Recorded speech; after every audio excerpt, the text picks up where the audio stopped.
Good morning internet, let's do this. Answers with Artifexian. What got you interested in space, science and world building? Space? Seeing the Enterprise blink out of view when Picard said engage blew little Edgar's mind. Science. I actually hated science in school. Left school, read a brief history of time.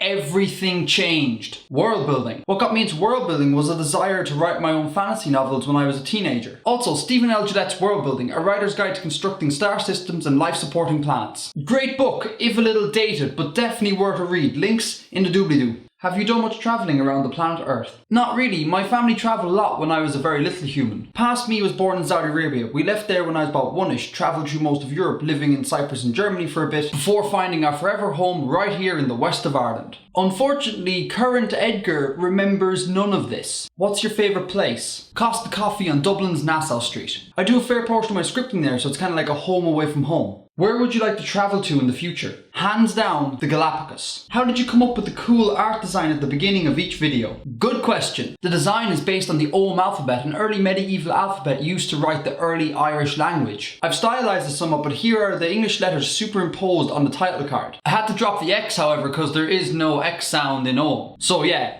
Artifexian. If you really had a chance to build your own solar system, what would you do? That'll actually be the subject of a new Artifexian segment called Diary of a World Builder. I don't want to say too much about it at the moment just in case for some reason it doesn't happen, but stay tuned and your question will definitely be answered. What does Artifexian mean? So artifex is a Latin word which is associated with many building trades, like craftsmen, artists, architects, etc. So it was relevant in that way, but it also sounded kind of cool. It needed something else, however. So I added the Ian, I-A-N, at the end to make it a demonym, as in I am an Artifexian. What is your favourite constructed world? Westeros, because it's more scientific than people think. And probably more scientific than even George R.R. Martin thinks. If a colony of chimpanzees were placed inside an appropriately sized van, how many generations would it take for their offspring to learn how to drive? 1.5 million generations, but a better question to ask would be how long would it take the van to drive the chimps? Battlestar Galactica or Star Trek? Damn it, Kirk, look, I'm a doctor, not an escalator. Have you seen Interstellar? No, not yet, but I'm looking forward to it. Any movie that features time dilation is a good movie in my books. What's the most interesting thing you found out while doing research for world building?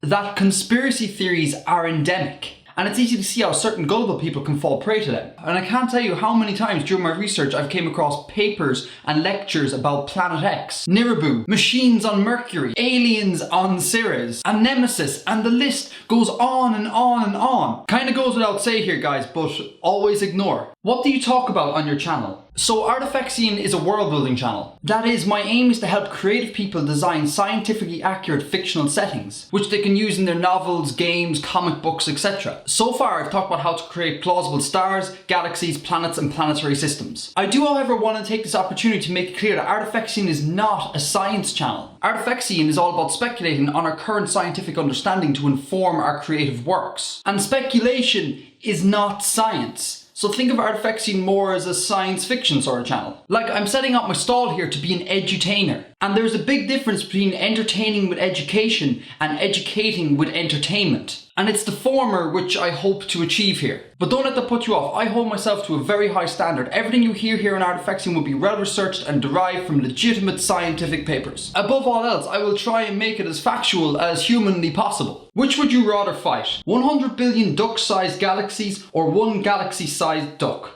Assuming each duck-sized galaxy would take about a minute to conquer, I'd be fighting galaxies for just under 200,000 years, something I am not prepared to do. So I think I'd have to go with one galaxy-sized duck. And anyways, the square cube law will render it structurally unsound and it'll be an easy win for me. Literally, it would be a sitting duck. Do you intend to write a novel, short story or novella taking place in a world that you have created?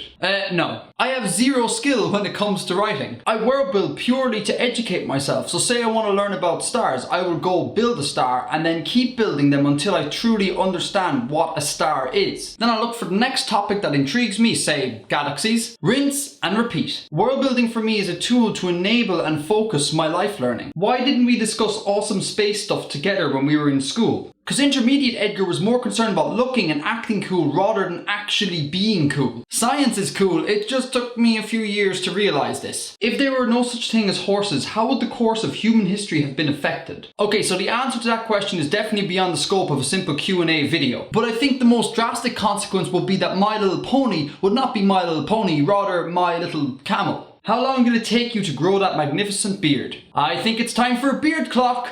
Has anyone ever told you you look like a younger, way more handsome Ming Flanagan? No, but once seen, it cannot be unseen. What size gauge are your ears? 10mm. Why does your beard swing right? Why not? If you did not do YouTube, what would you be doing? Sleeping. So when are we going to get a slice of apple pie? I don't know. Oh, it's so good. But so sticky. Are you working on something at the moment? Yes, but it's a secret. Come early 2015, all should be revealed. And there you have it, my first Artifexian Q&A done. Thanks everyone for your questions. This was a super fun video to make. Until next time, Edgar out.